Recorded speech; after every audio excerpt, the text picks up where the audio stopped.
Okay.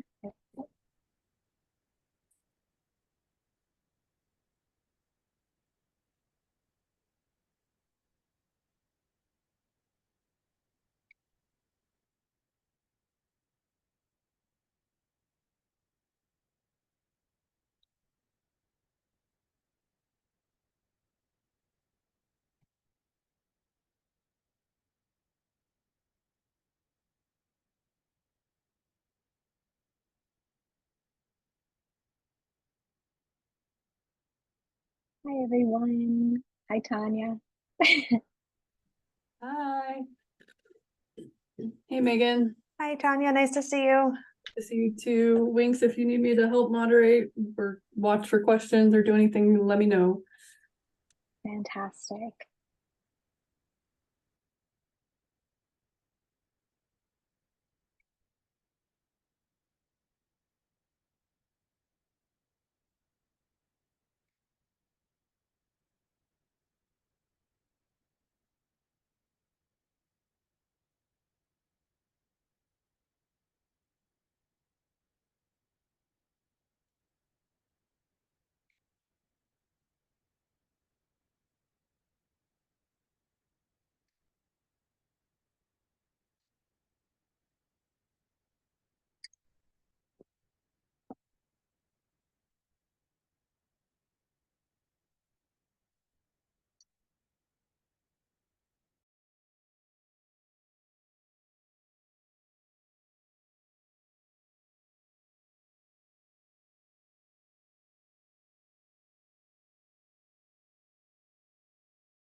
I'll pipe in quickly just as we await. I know some people are trickling in. An invitation if you would like to join me in the first few minutes once we get started. I will be doing a little small candle lighting ritual. So if you do want to have a candle nearby and later, you're welcome to join, or you can simply kind of close your eyes and imagine it's a universal experience. We're all able to kind of picture the sounds and the smells, but sometimes it's nice to have your own little fire heat source in your room with you. So feel free to get that and a cup of tea or something cozy for as we prepare to dive in just a few minutes.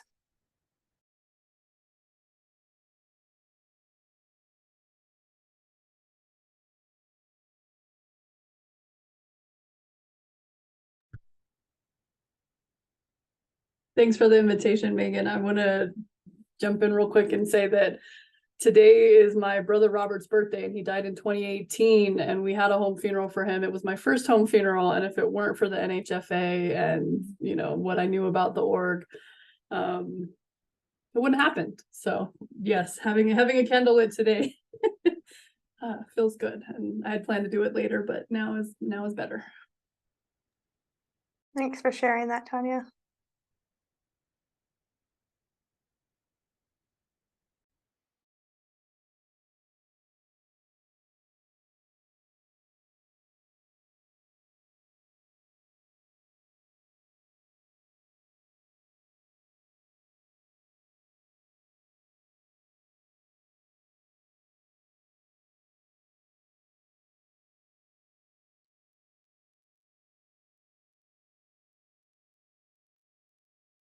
Okay.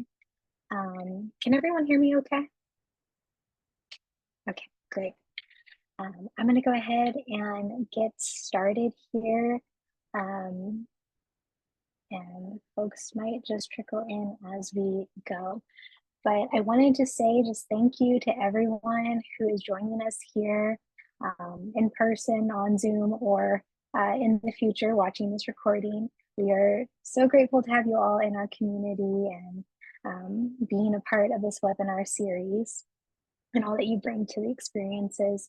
The NHFA is all about educating folks about the different choices that they have, the different options that they have when it comes to community death care.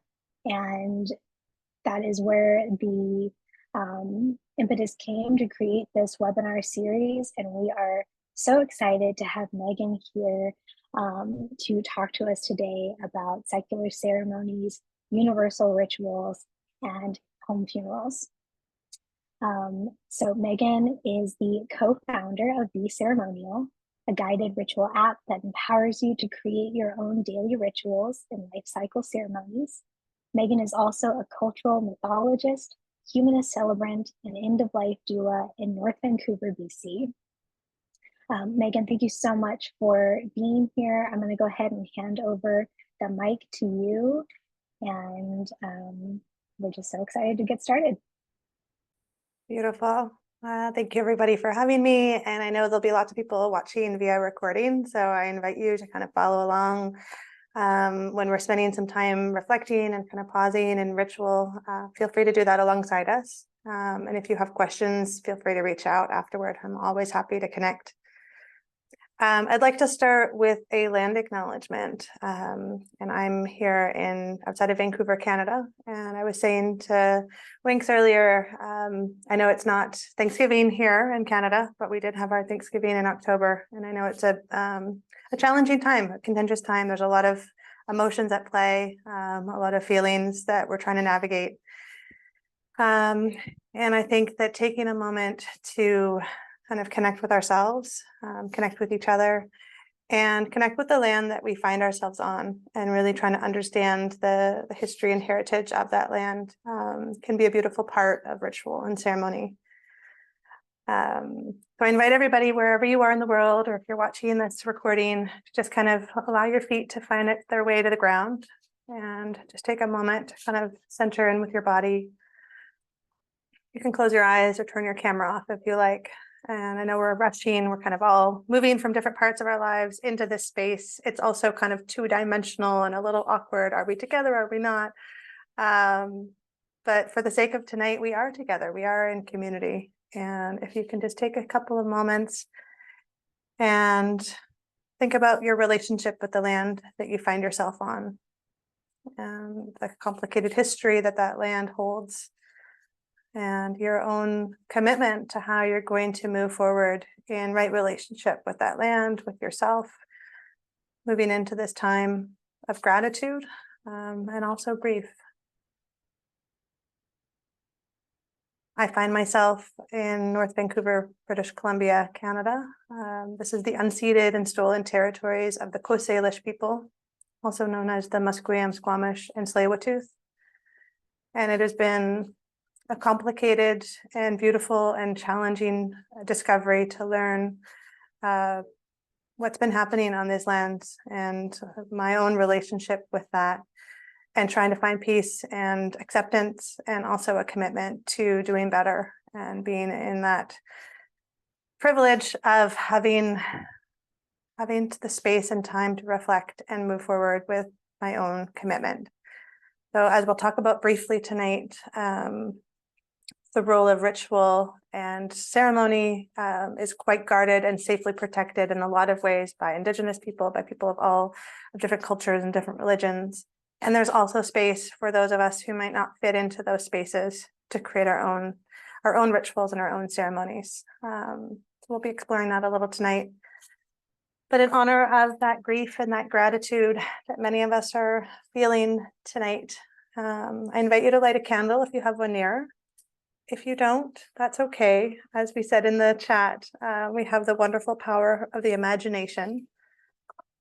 We all know what it feels like to hold a candle, to smell a candle, to listen to the crackling, to feel the heat it gives off. And I invite you to take a moment and reflect on an intention for the next hour together. as we come together in community to explore deeply personal, deeply meaningful, and deeply universal experience of death and dying and end of life. And the idea of bringing that experience into our home, into our community, and honoring all the different parts of it. If you would like to share in the chat where you find yourself in the world, and if you are lighting your candle in acknowledgement of someone or something, or of some kind of duality that you might be holding this evening, feel free to share it.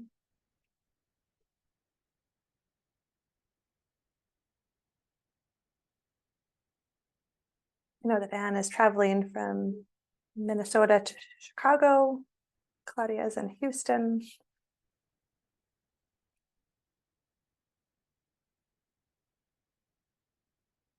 Debbie's in Ottawa, fellow Canadian. Hello, Debbie. New York City, Clara, Phoenix, Susan, Rochester, Central Indiana, St. Louis, Colorado, unceded territory of the Ute, Arapaho, and Shoshone lands. In Missouri, Lawrence, KS, Kansas. No, I don't know what KS stands for. Kansas? Hillstown, Massachusetts. That's the Canadian in me. I got to practice my states. Wonderful. Well, thank you everyone for being here. As Winks was sharing a little bit, my story, oh, we've got Nevada City. Thank you, Megan. My story into ritual and ceremony, you know, if you look back on life, and it's often kind of in that hindsight vision, we start to see the threads connecting, the building blocks, building and adding up. The year that I was born, 3 of my grandparents died, and I didn't realize then, but I truly believe that I was kind of sent on this quest, on this path, on this exploration, because of that experience of being, you know, weaned into the world by a mother who was grieving and breastfed, you know, her tears and the breast milk all connected. And I think that it opened something up in me. And also our culture is not very good at talking about death and dying and grief. So at a young age, I quickly learned that I probably shouldn't ask too many questions. And I probably shouldn't get too curious. And so I think I shut down a part of that, a part of myself that was really wanting to connect with what it means to die and how we support those who are dying, those who are in grief. So while that curiosity didn't necessarily dwindle, it definitely became less visible to the public eye and even less visible to me until I got a little bit older and went through my own time of grief and loss. It started in my 20s, and my mom went through breast cancer. She survived, but she gifted me during that time the idea of ritual and ceremony.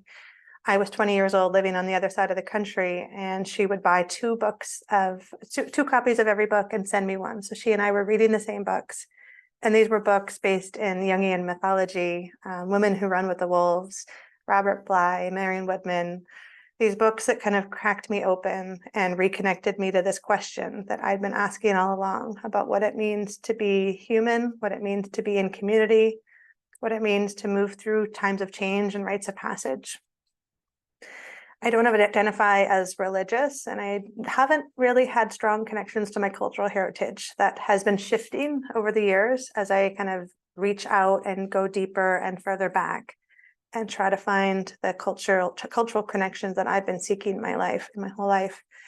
But for the most part, I identify as secular. I'm a humanist. If you're not familiar with the humanist movement, it is definitely something to explore. Not for everybody, but I found being secular kind of made me feel like I had nothing, and I didn't necessarily have that community. And then I found the humanist community and thought, oh, I am part of something. I am connected to other people through these conversations. So that's been a real gift. When my husband and I decided to get married, we created our own wedding ceremony, and we created space within that ceremony for grief. His father had just been given a terminal diagnosis. And we knew that this would be the only time our two families would gather. They were coming from Sweden. My family was here in Canada. It would be the only time we would be together whole, intact. And I wanted to honor that. And it was such an interesting thing to feel the pushback of our family and our friends. You don't have space for grief at weddings. Weddings are about joy. Weddings should be about celebration, not a place for tears. So I think that curiosity for me, again, it almost kind of got quieted. I thought, oh, okay, maybe they're right. Maybe I shouldn't, be talking about the things that are actually heavy and hard and grief-filled at a weekend of celebration. But we pushed against that. And we did exactly what we needed to do. And we called out the elephant in the room, in the sense that we created space for grief in amongst our gratitude. And we held both at once. I think that as humans, we're often taught that we should only, and we're in the pursuit of happiness, be joyful, be happy, especially as women, young girls. And so to push against that was, for me, my first real ritual and ceremony creation experience of what, taking a traditional wedding ceremony script and throwing it out the window and starting from scratch. What is it that we want to do? Why are we getting married? What is our intention? What are the elements and the symbols and the sensory experiences that we want to weave into this, so that it feels like something that's nourishing for us, for our family, for our community, for the land? And I'm so grateful for that. It was 10 years ago, and I think it set me on this path because I realized that as a storyteller and a journalist, and I have a master's in cultural mythology, I had all the tools to gather people and to convene and bring them together and use storytelling and ritual as a way to kind of break down those walls and form those connections. Over the next 2 years, my husband and I went through recurrent miscarriages. Again, a very invisible experience. There was no funeral, there was no ceremony, there was no way, people weren't reaching out and offering to hold space for me in my grief. It was very much an isolating and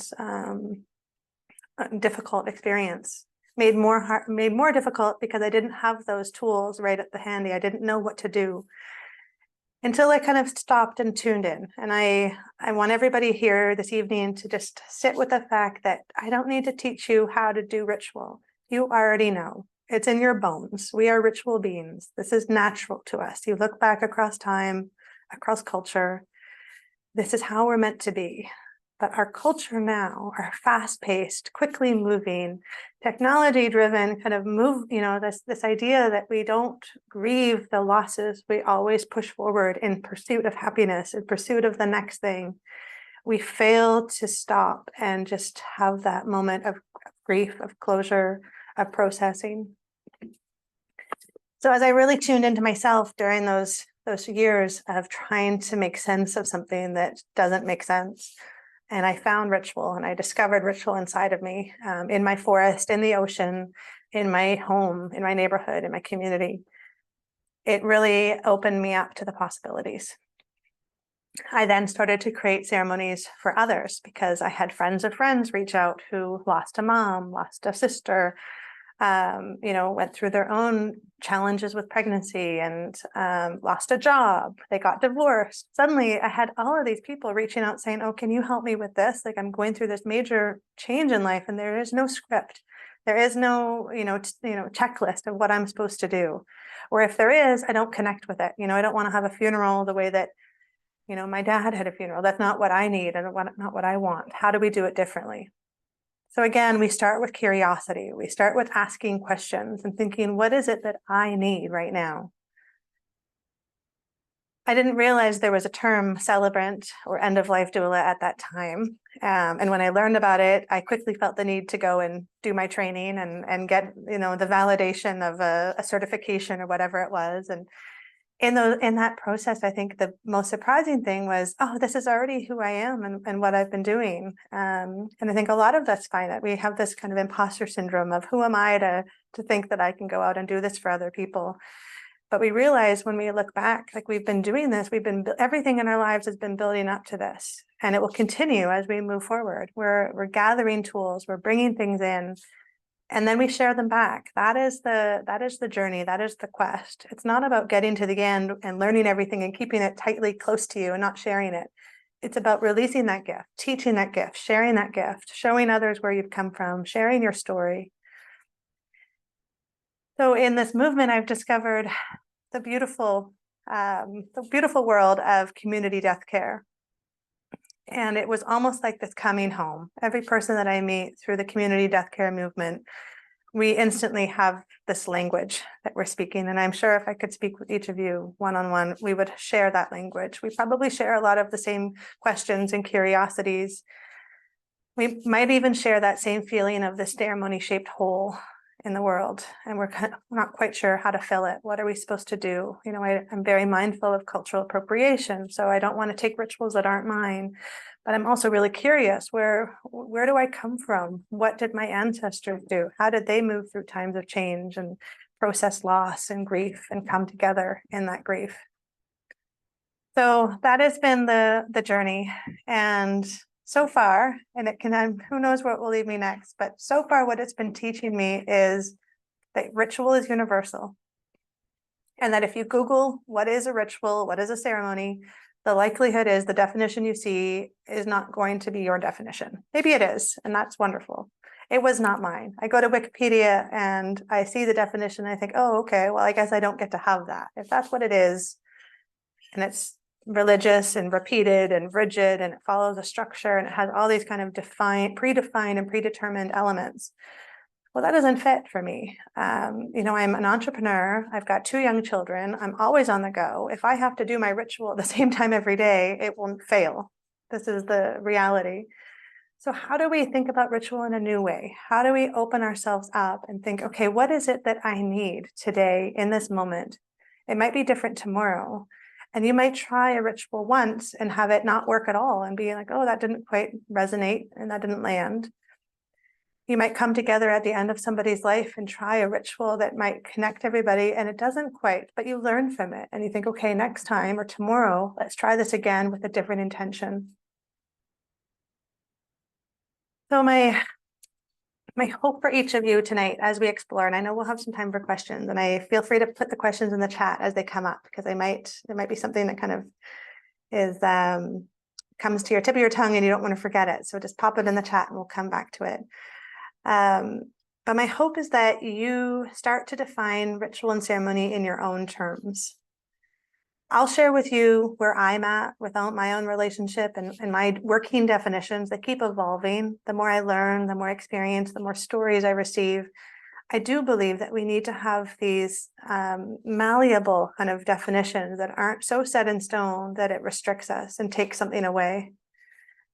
And there are things in our lives right now that didn't exist 100 years ago. You know, during the pandemic, we created new rituals. We came together in new ways. We had the 7 o'clock cheer. I think in most places around the world, at least here in Canada, at 7 o'clock every night, people would come on the streets and bang pots and cheer and yell for the support for the care providers in the town. And we had lots of doctors and nurses and end-of-life doulas and funeral directors that live on our street. And so we came up with a new ritual to support us. So my hope is that you use my definition not as something that you have to follow. I always say that I'm here to be descriptive, not prescriptive. So I'll take you through my definition because I think it helps to start to frame this conversation. So I think of a ritual as an intentional, symbolic action that hopes to create meaning. I'm going to take you through that. So it's intentional. You do it with intention. You know, you have to kind of set that intention. Why are you doing this ritual? What is the purpose? What is the hope? What are you looking for it to bring you? If you can get clear on your intention, trust me, the ritual itself usually just falls out of you. It just comes because that intention is so clear. You see it, you feel it, you know exactly what you need to do. After my first miscarriage, I did not know what to do. And I found my way down to the ocean and I picked up a rock and I held it in my hands and I found a pen in my bag and I brought out a pen and I wrote down the name that I had planned on naming my daughter.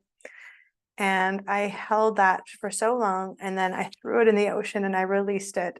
And I had this moment of acknowledgement. This was real. This happened. I validated those emotions. I didn't fix it. I didn't make it go away. But my intention was to feel seen. I think up until that point, it all felt so invisible. I had the medical system telling me at least I got pregnant and I wasn't that far along, so I shouldn't be so sad. I had all these moments within that when I felt minimized. My grief felt minimized. And I needed something big and heavy to help it feel seen. So my intention was clear. It didn't really matter what I did at that point because I knew exactly what I needed to have happen. But it did matter because the next part is it's symbolic. So you have an intentional symbolic. And symbolism exists in so many different levels. You have personal symbols. So the fact that my husband just brought me a cup of tea and he brought it in this cup. When I drink from this cup of tea, I connect with my friend that made it for me. And so if I'm having a daily moment and I want to honor her and our connection, I'll choose this mug and I'll pour my tea into this mug. And this symbolically, you can come over to my house for tea and I can give you this, and it won't mean the same thing to you. It doesn't hold the same personal symbolism, but it does to me. So that's my intention. You also have symbols that connect us across cultures. Our candle. We can all light a candle and we might not all have the same intention, but the symbolism is clear. We're taking a moment of silence. We're taking a moment to pause. We're activating our senses. Maybe we're honoring some grief that we're holding, or we're celebrating in some way. So choosing the symbolism can be really important. And again, we might make mistakes. We might try one symbolism and choose and have it not quite work, and so we pick another one. The third part is the action, so an intentional symbolic action. And I was sharing this recently that you have to do something for it to be a ritual. It's not, mindfulness. We're just thinking, like, there's usually an action associated, even if the action is doing nothing. Even if you're pausing for, here in Canada, we have 2 minutes of silence on Remembrance Day. And as a nation, we hold silence for 2 minutes. That is a ritual. Holding the silence becomes the action. Throwing the rock into the ocean becomes the action. Bringing a sheet up over someone and shrouding them, that becomes the action. There are so many, the movement itself, whether it's supporting our body, our mind, our spirit, whatever parts of us that are looking for that nourishment, the action is very important for us to choose. And then the fourth part, so an intentional symbolic action with the hope of creating meaning. And I added these words into my definition recently because not every ritual I try works. Sometimes I think I'm going to do this beautiful ritual and I get my intention and I choose my symbol and I do the action, but it doesn't quite land either for me, or maybe I'm doing it with a group of people and not everybody kind of connects with it. It wasn't quite universal enough, or the intention wasn't clear for each person. Somewhere along the lines, there was a disconnect. And I want us to get rid of the idea of perfection. I want us to think the idea and performative. We think about ceremonies and Instagram and things that are like, they look beautiful, but what do they feel like? You think about all the weddings, all the funerals, all the birth related ceremonies you've been to. At the end of the day, like, what is it that you want to feel? And if we can tap into that feeling, if we can use these rituals as ways to create that shared sense of feeling, that's for me as a success. But the only way to get there is to try and to fumble and to stumble and to get up and learn again and shift and adjust. So that's why the definition of Wikipedia rituals about it being repeated and rigid, I disagree. For me, rituals need to be malleable. They need to be able to shift and change because I shift and change. My days shift and change. I'm not a robot. I'm not somebody who wakes up at the exact same time every morning. I can do the exact same morning ritual and can make the exact same cup of coffee and move through my day. It just doesn't work that way. So if we start to think about ritual that way, am I a little kind of nod of heads, thumbs up? How am I doing? Yeah, okay, good. Thanks, Clara. I think you're not there live. So if we start to think of a ritual as this kind of standalone element, something that we can do for our own self-care, for our own mental health, for our physical health, our emotional health, our spiritual health, a ritual is then either a standalone, it can be something you do once a day, once a year, or it can be something that we string together into a ceremony. So again, my definitions of ceremony is it's a sacred container that holds together a series of rituals that helps us tell a story. And that story is usually around a passage, a rite of passage, a moment of transition or change, So usually there's that need for the acknowledgement of you leaving something behind. You know, you've sold a house, and you want to create a house cooling ceremony to say goodbye to this house. You know, you've lost a job, a friendship has ended, a pregnancy has died, you're creating a funeral for somebody, and you want to kind of create that larger ceremonial container. So it's rather than just kind of a one-off ritual, you're now choosing rituals to curate together to tell that story. And if you've studied at all any, ancient rites of passage, there's a lot of kind of academic study that has gone into this. What is it that we do during rites of passage across time, across culture? In my master's in cultural mythology, we explore this a lot. What is it that makes a rite of passage? What is it that makes it seem so familiar when you travel? I remember I lived in Ghana in West Africa, and so many of the rites of passage that they were doing, they felt familiar. I'd never done them before, but I felt connected to it. I felt like, oh, of course, this makes sense. You know, when a young person is coming of age, they leave behind this idea of their childhood. They say goodbye to it. They thank it. They show their gratitude, but they also kind of acknowledge and step over a threshold into that next chapter in life. So the academic kind of wording, and I'm going to share this with you because it's important and a lot of my work is built on it, but I'm also kind of going to then shift your thinking and make it a little bit more accessible and approachable, because academia is not necessarily where most of us spend our time. But the traditional rite of passage in academic research follows 3 stages. There's the separation, the transition, and the incorporation. So really what that means is separation. You're letting go of an identity. You're saying goodbye to a part of yourself. You're shedding some version of yourself. You're in the transition phase. So you're kind of in that in between. You're not quite here nor there. And you're kind of, if you think about the rite of passage of coming of age, you're saying goodbye to your childhood, but you're not quite an adult. You're kind of in that in between. And then you're finding a way to step into this next chapter with intention and confidence, and you're kind of moving forward in that transition, from the transition into the incorporation of what you're going to incorporate into your life moving forward. What have you learned? What have you experienced? What's your legacy going to be? So I've kind of taken that same framework, and this is how we've built our app, Be Ceremonial, is thinking about a ceremony as a chance to acknowledge what was, what is, and what will be. We've also added the ability to think about ritual as an opening and closing. So all of the rituals, I'm going to guide you through it in a minute, just so you can start to see what's there, because I want us all to feel like we can do this ourselves. Again, we don't need to be taught this. We just need to remember ritual is part of us. So if we think about how we open a ceremony and how we close a ceremony, it can be something as simple as lighting a candle, playing a song, having everybody take a breath, step across a doorway into the next room. However, we're allowing our mind and our body and our spirit to kind of catch up with each other and be on the same page is really important, because we're intentionally stepping into this container where we're going to move through a time of change together. And you can also do ceremonies on your own. Separation, transition, incorporation, what was, what is, what will be. Thank you, Tanya. Sorry, I just saw it in the chat. So how we open the ceremony and close the ceremony, I think, is one of the most critical pieces. I was recently working with a family who had chosen MAID, medical assistance in dying, which is legal here in Canada.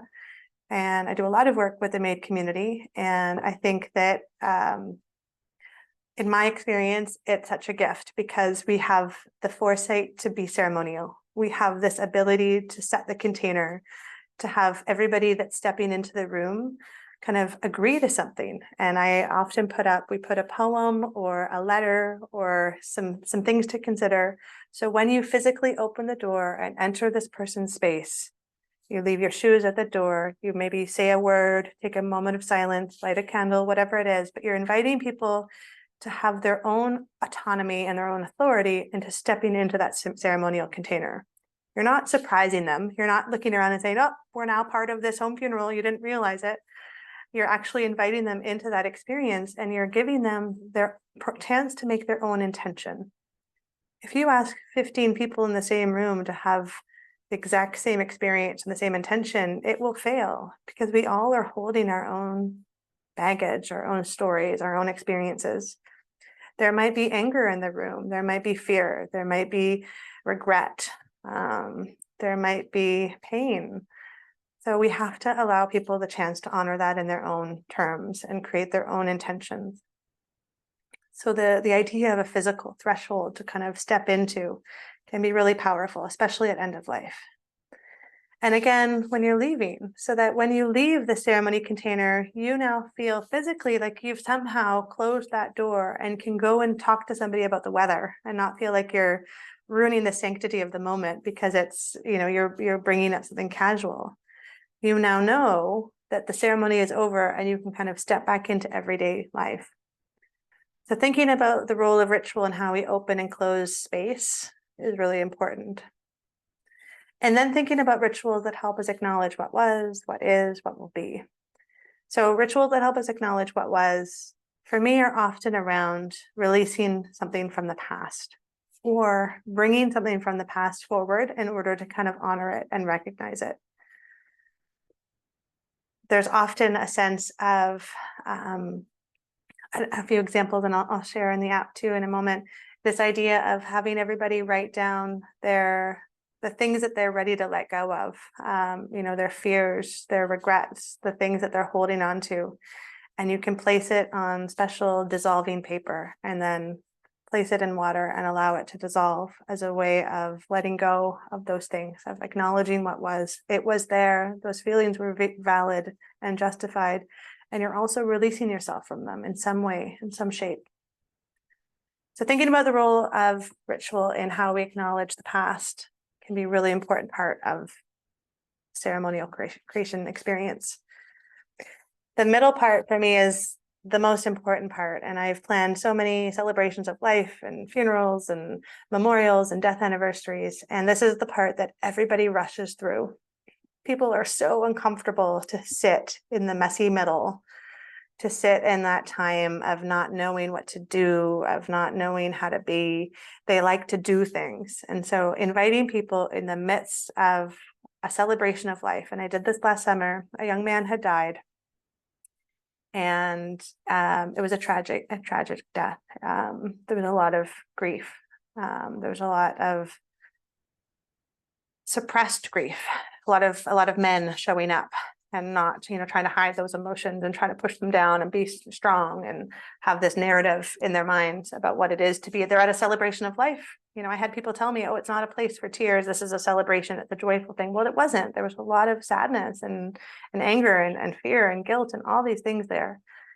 So in my preparation for the ceremony, I talked with a lot of friends and family, and everybody kept coming back to the fact that this young man gave the best hugs. He was a big guy, and when he hugged you, he held you a little too long, a little too tight, to the point where you're a little uncomfortable, but eventually you just sink into him because that was that moment when you just finally kind of released and you felt safe in his arms. You felt that embrace, you felt that love and that connection. So with his mom's approval earlier on, I made sure that I wasn't springing anything on anyone, but she and I talked about this. And in the midst of the celebration of life, I invited everybody to stand up and close their eyes and to imagine this young man was there with them and to give them a hug and to embrace themselves with that kind of mentality, with that picture in mind. And if they wanted to hug each other, I gave them lots of permission. I said, if you choose not to, you're welcome to sit there and just keep your eyes closed and just take your own moment of quiet. Again, giving people lots of permission to step in or step out of the ritual so that they're not feeling forced to do anything. And I didn't know how it would go. You never know. I mean, he worked in HVAC. So we had a lot of HVAC guys, big burly guys. And what happened next was nothing short of phenomenal. People kind of awkwardly joked around and hugged each other, hugged themselves. And then you saw that moment, that collapse, that release. They held each other extra tight. The tears started, the laughter started, the memories came. We brought the deceased into the room with us through that experience. He was there with us, not spiritually, but in memory, in story. in that feeling of embrace, everybody knew what it felt like to hug them, to have that hug, and they were able to reconnect with that through their own tangible experience. Groups came together, 5, 6, 10 people, big group hugs, community hugs, supporting each other, coming together as a community. And that was that pause. I call it the ritual pause. It's that moment of acknowledging what is. I've done it before where I've invited everybody to look up at the sky and just spend a few moments listening. What do they hear? If it's an outdoor funeral, do you hear the birds? Do you feel the sun? What is it that you're experiencing? Getting people in the moment so that they're not thinking about what has happened already or what needs to happen next. I'm a big fan of cold water. I cold water swim year round, and that's my favorite entryway into stillness. There's nowhere to be but in the moment when you're in freezing cold water in the Pacific Ocean. So that's how we're trying to do. We're trying to create rituals so that we're present, we're in the moment. And then we're thinking about, what are we going to carry forward? What are the legacies? What are the things that we're going to bring from this experience forward with us? And how do we choose rituals that will help with that? What is the legacy we're keeping? And one of my favorite rituals that we often do at home funerals and at celebrations of life and at green burials is having a bowl full of memories and inviting people to write either a word or a sentence or a funny story and adding it to this jar and gifting that jar back to the loved ones. And I've had it where that jar has actually traveled around the countries. And, one family member will keep it for a few months or for a year, and the next year pass it on to somebody else. And in that jar is an invitation to, whenever you think about the person who's died, to shake it, open the lid, bring out a memory, bring out a word, bring out a piece of advice or wisdom, a song. I've had people do it with his favorite songs. Bring that out and use that as a moment to connect with your grief, connect with what you're feeling. Create that ritual as a way of honoring their legacy, bringing them into the conversation, not forgetting them. I think that's the thing that so many people at the end of life fear, is that idea of being erased, forgotten. How do we use ritual as a way to, when we reach a death anniversary, when we reach the first Christmas or the 7th Christmas without that person? I worked with a community of women who were turning the age their mother was when their mother died. A lot of them lost their moms when they were 8 or 9 years old, and their mom was in her late 30s, early 40s. And now they found themselves about to turn the same age that their mom was when their mom died. What are they supposed to do? They came to me and said, there's no guidebook. There's no template that says, what are you supposed to do when you turn the age your mother was when she died? And then the next day, what do you do the next day? You've now lived one day longer than she ever got to live. And we created individual ceremonies for all of them. Everybody chose their symbolism and the intentions and the actions and the meaning that they needed. But we used this template, this framework to guide them. And the most phenomenal thing happened as they all shared their stories. Everybody created such diverse and different ceremonies from each other. But it was such a meaningful experience to be able to share back their stories with people who understood what it was that they each created and how important that was. That date was seared in their mind.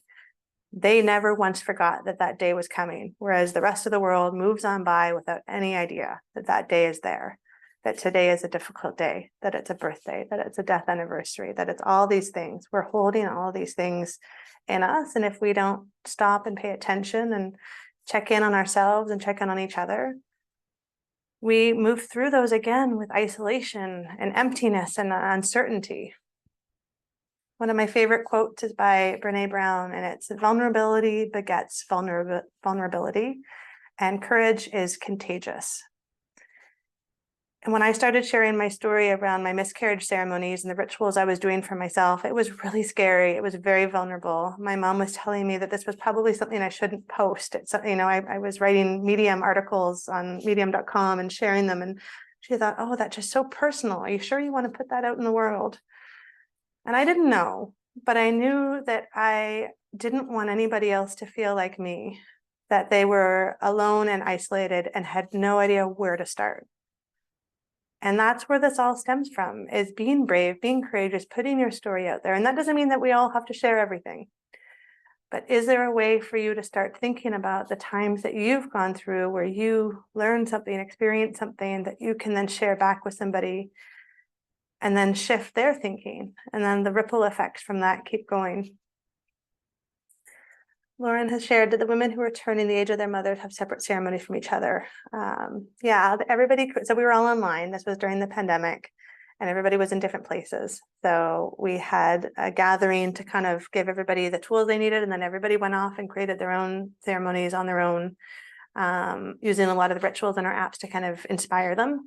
And then we came back together a few months later and shared the stories of what each person created individually, which was phenomenal to be able to be part of that catalyzing force, and then allow people to, again, trust in themselves that they have these tools, they have these rituals inside of them. It's been such a phenomenal experience to hear back when people feel, and that's the number one thing that brings me joy these days, is when people say, I never thought I could do this, and I did. I created a ceremony for my mom whose best friend died. I created a ceremony for my best friend who's just had a stillbirth. You know, my friend just lost his job, and I was able to create the ceremony with them to help them acknowledge what they've lost, also, you know, and sit in that moment for a little bit before rushing on to get a new job. So that's the hope, is to feel empowered. And I can't make anybody else feel empowered, right? That's a thing that we do for ourselves. But when we have information, when we have stories, when we have a framework and a guide to follow, it makes it feel a little bit easier. I wanted to share just quickly, and then to show you, I know we're already running out of time. It's crazy how fast it goes. Okay. Can everybody see the shared screen? Thumbs up. Choose your ceremony. Yeah, okay. So this is our app that my husband and I have created. And you'll see here, there's kind of daily rituals that we've added that are kind of small, again, those smaller intentional symbolic actions. So how you move through your day, how you move through different emotions, how you move through different needs that might arise. And these are kind of like single serving. So if you're interested in anger rituals, you can explore and learn these ones, like, you know, might be something, you know, something like, oh, anger rock, what's that? And it guides you through the ritual, and it just takes you through the whole experience. And I won't focus on that too much today, because what I really wanted to share was the idea of creating your own ceremony. Again, that larger container, usually for kind of bigger life moments, those times of change. We've got a whole section around fertility and birth and pregnancy loss, self-care and health and wellness. I've been working with the organ transplant community, which has been such a gift to create ceremonies around these, again, these less visible moments, the things that we're not quite sure, you know, like, oh, I didn't realize you could create a divorce ceremony. What does that look like? And then a lot of work around end of life, which is where all this started for me. Like I mentioned, I've been doing a lot of living funerals and working with MAID. The home funeral run is here, so I wanted to just guide you through it. So the beautiful part about Be Ceremonial is you can create it for yourself, or you can gift it to somebody else. So if you know somebody out in the world that is looking to alliance, you can send them the ceremony and they can go through. So this part is actually going to be leaving soon. So if you are going to be signing up, my husband and I are kind of reworking part of this. But the initial idea was to remind people they can create a ceremony for themselves. They don't always have to be in a group, but the majority of the people that are creating ceremonies are small groups or large groups. So the invitation is to go through, remember I talked about the opening rituals, the past, what was, what is, what will be, and closing. So it gives you a bit of this framework where you can kind of pick and choose. How do you want to open your ritual? Do you want to do it with a grounding? And here's a little bit of a meditation or an object that can help you kind of set that space. A candle lighting, taking 3 breaths together. So you pick and choose the rituals that you connect with. I mentioned a water release, and this is a really beautiful one, especially at home funerals, because it's I love fire, and oftentimes there'll be some kind of burning ritual that is incorporated into a lot of my ceremonies. But usually around end of life, we can't have, especially if we're in a hospital setting or a hospice or a home, the idea of fire isn't always safe. So I love this idea of having this dissolving paper, asking everybody to write what they're feeling, what they want to say or share on this paper, and then placing it in the water to allow it to dissolve and taking a moment. So there's all these different rituals in here. Again, they're not meant to be prescriptive. They're meant to give you a place to start. The idea is to go through these and think, okay, I like that, but I'm going to adapt it. I'm going to make it my own in this different way. You know, you might be interested in shrouding. You might be interested in the idea of coffin art, which has become really popular. A lot of the home funerals is we'll bring a cardboard coffin out and allow everybody to write their messages and decorate it and share, you know, share their thoughts, their wishes, whatever it is that they want on that. So you move through and you choose the rituals that you're connected with. There's a bunch in here, lots to explore. The everlasting hug is a beautiful one. Some of the rituals are kind of steeped in mythology. Some of them are very new and modern. The legacy jar is the one that I mentioned, so you might be really connected to that. And then you think about how you want to close the space. You know, maybe it's with sound, maybe there's a song or somebody's playing guitar or piano or something that kind of helps close that space. So you save your ceremony and then you get to kind of move through it on your own time. You can print it if you want, if you don't want to bring screens into your space. It tells you all the things you need to prepare ahead of time, so you have all the supplies. And then it just walks you through your final ceremony. I'm going to stop sharing just because I know that I want to have some time for questions. But that's what we're building, this idea of giving you a place to start, giving you ideas, inspiration, a chance to be creative, to, you know, bring your own stories, your own unique experiences, and make these rituals your own. That's a lot of talking for me. So I would love, I don't know if any questions have popped in. Oh, this is making me think that it's never too late to start a ritual. Oh, I'm so glad you asked that, Claudia. My mother's mother died in 1993 and my mom remembers the date and brings it up. Why not start something now? Oh, this is probably one of my most passionate topics. Is it's never too late, and there's never a limit on how many ceremonies you can do. I've done so many do-overs. Somebody went to their father's funeral and it did not give them anything of what they needed, so we create a new one. What's to say there's only can be one funeral, you know? I created an abortion ceremony for a woman 30 years after she had an abortion. I've created ceremonies for people in multiple times. They've wanted to do something on their own, something with a small group, and something with a larger group. It's the same intention each time, but it shifts depending on the group there. So yeah, my true belief is, you know, make your own rules up. Be mindful of appropriation, be mindful of others that might be stepping into the ceremony space with you. Not everybody's going to feel like you are and have the knowledge that you have. I often encourage people to have their own solo ceremony before a larger ceremony, because they might not get what they need in that 200-person celebration of life. But if they create their own healing ceremony, you know, a couple of days or a couple of weeks beforehand, they might be able to show up in that larger space in a more whole kind of connected way. So I do hope, Claudia, that you're able to. There's a death anniversary ceremony in the app that might bring some ideas and inspiration. But yeah, are there other questions that have showed up? Or feel free to unmute yourself and share.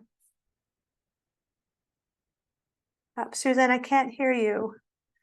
I see you're unmuted, but you're...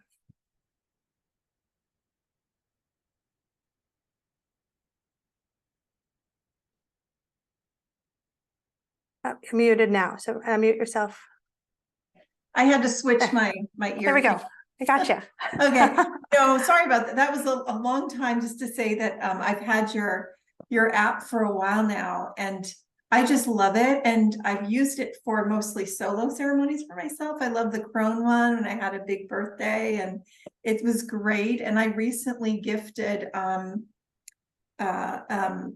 abortion ceremony to a family member, and it meant the world to her. And so, you know, I think it's really wonderful. So I just wanted to put a plug in there, but you're even doing more things since I used it last. So I think I have more to explore. Yeah, thank you. That means so much. And yeah, I'll share it here because it's like storytelling is my love language. So if you do create a ceremony and you want to share it back with our community while also kind of sharing the work that you do and lifting it up in some way, that's how we can create this change. Is not, you know, it's can't just be me all the time telling people this is amazing, this is what you need to do, or this is so healing. It's each of us bringing our own voice to the choir and saying, this is what I was able to create, this is what it meant to me, this is my intention. I think that's when the change and the narrative shifting will really start to happen. Same with home funerals. The more we share these stories of what a home funeral looks like for me is going to be different than what it looks like for you. And yet there's something there that's similar. We all kind of went through this idea of thinking about what, what are we acknowledging? What's our intention? What are the symbolisms that we're going to draw on? What are the things that we're going to gather? How are we going to face the bed? How are we going to turn the lights down? Like, what are all those elements and ingredients? Because that makes it personal. And that's where people, you see people light up and think, oh, I hadn't thought about that. That's a wonderful idea. I wonder if I can take that and then adapt it so I can make it fit to my setting or the person that I'm honoring. So yeah, thank you, Susan. That means a lot. Any other questions or reflections?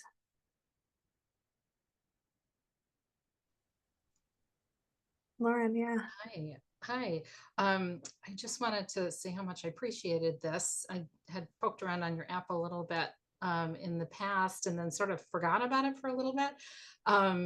So I was really glad to see this come up as an option. I've done ritual work before, for myself with friends and somewhat with people that I've worked with. And I have recently been doing a series over a couple of months with a family that I had not previously worked with before their loved one died. And it's been, I wasn't quite sure how to introduce the idea of ritual with small children. They had fairly conventional religious beliefs, but it was really clear that the mom wanted and needed something more.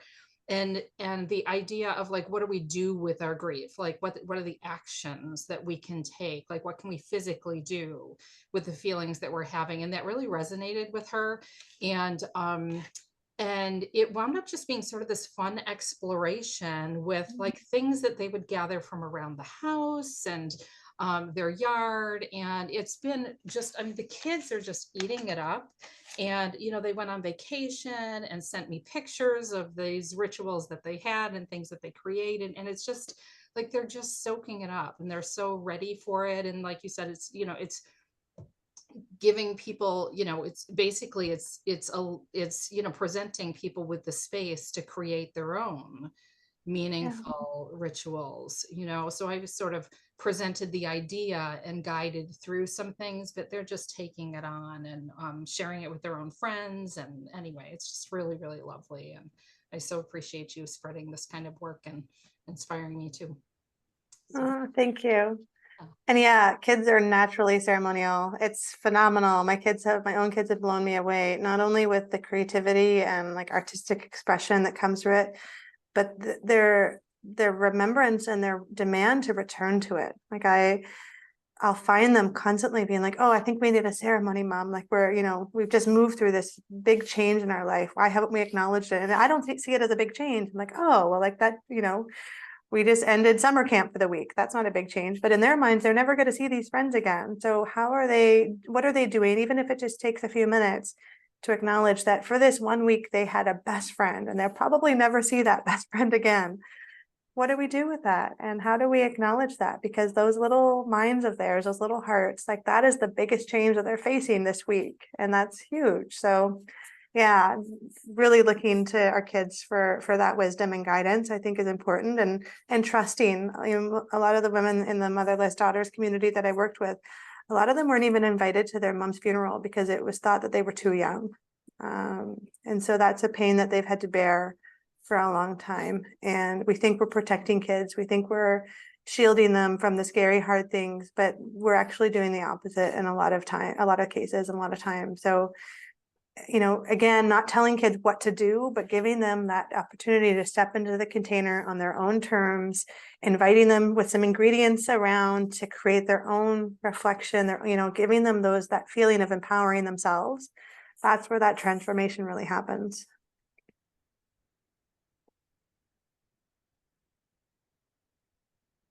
I'm going to drop a link in the chat to one of my favorite NHFA podcast episodes called Farewell to a Gentle Giant. And there's some really cute examples in there of sort of organic rituals that just kind of came about as they grieved this 17, 18-year-old that died. and how they sort of navigated a home funeral and a green burial along with their own ritual creations. And so it's one that I recommend to folks. And the NHFA guidebook that I got to help work with some amazing folks on this year, we have in the planning section a little tidbit on what rituals to include. So if you haven't gotten the NHFA guidebook, I'd encourage you to go check that one out too. It's got a good little list of ritual ideas, simple, similar to some of what Megan has shared. And there's some in there about how to involve children as well. So some really just sweet, low-hanging fruit, easy to do things. Megan, I love the piece about the perfection and the performative kind of, call out that you shared. I think that sometimes as a celebrant and guide, I'll offer people, like you said, kind of individual ceremony ideas where it's like, do it before or do it after, or do it whenever, do it never. But to have that time for them to do something that doesn't have to be or feel performative, because even at a funeral, a candle lighting or a flower placing or whatever a little simple ritual might be might feel like too much. Yeah, thank you, Tony. I agree. It's giving people that permission to think outside the box and to think about what they actually need. It does wonders for our health and health and wellness, right? It's the opposite of pushing things down and thinking that we're over them or there's closure or that we've moved through these 5 steps, right? It's the opposite. It's saying, actually, no, grief is a lifelong journey and it's going to show up in different shapes and forms.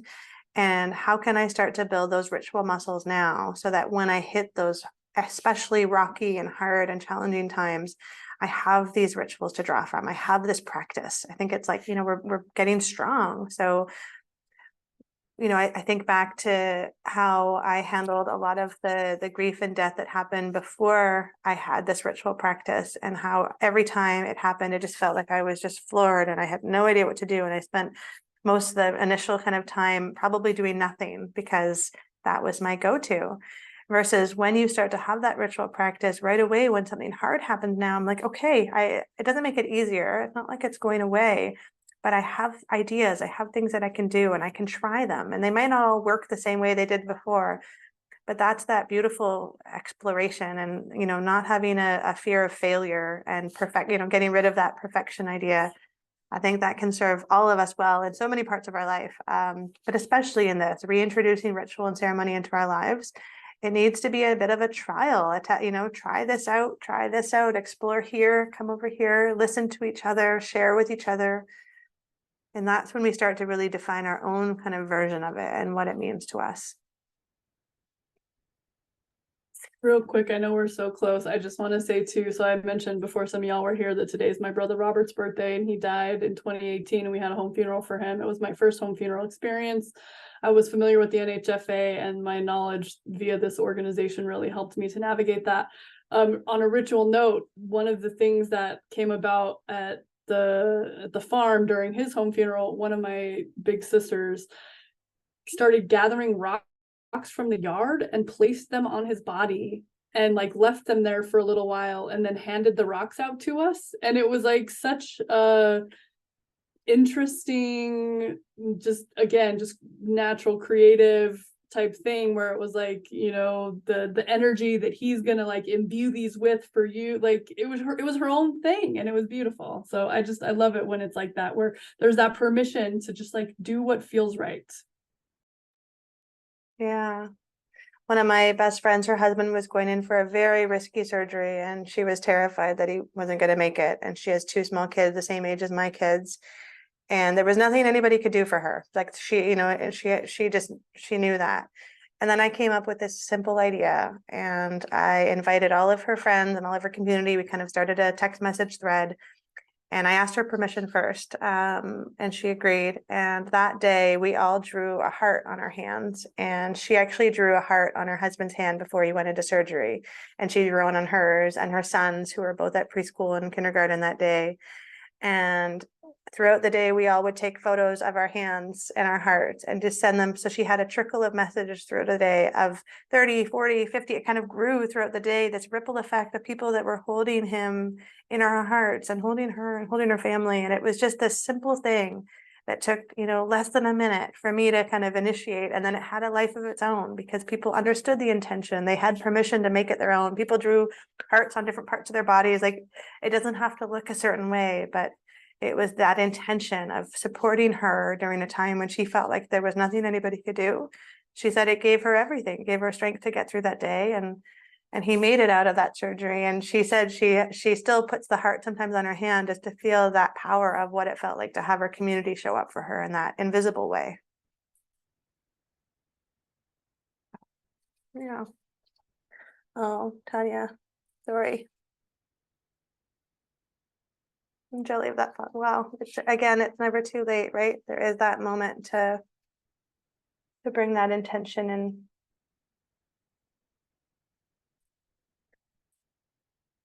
Well, it's been lovely to be with you all tonight and to share and to explore together. As I mentioned, this is an evolving experience for all of us. And the more we kind of normalize these conversations and hold space for all of the emotions that show up.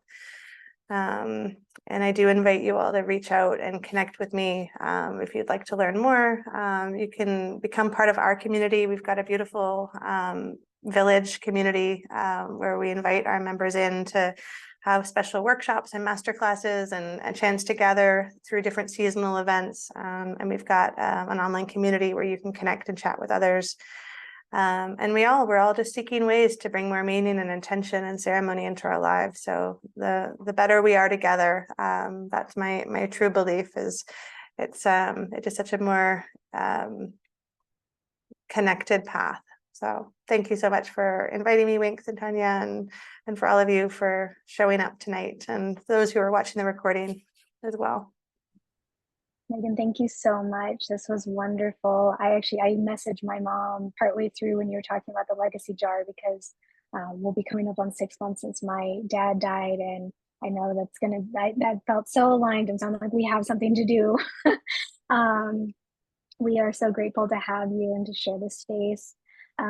Also, just to everyone who is here on the call, I do want to just call out that our December webinar is going to be on December 4th, and kind of topical to this conversation, it's going to be about empowering children in home funerals. So we can keep that conversation going. We'd love to see you all. And I hope you all have a wonderful rest of your day. And thank you again for just being part of this community. Yeah, and thank you for sharing your stories in the chat also. I'm holding space for all of you and for the grief and the gratitude that we're all holding every day. Anyway, thank you for having me. Thank you all. Have a good night. Bye.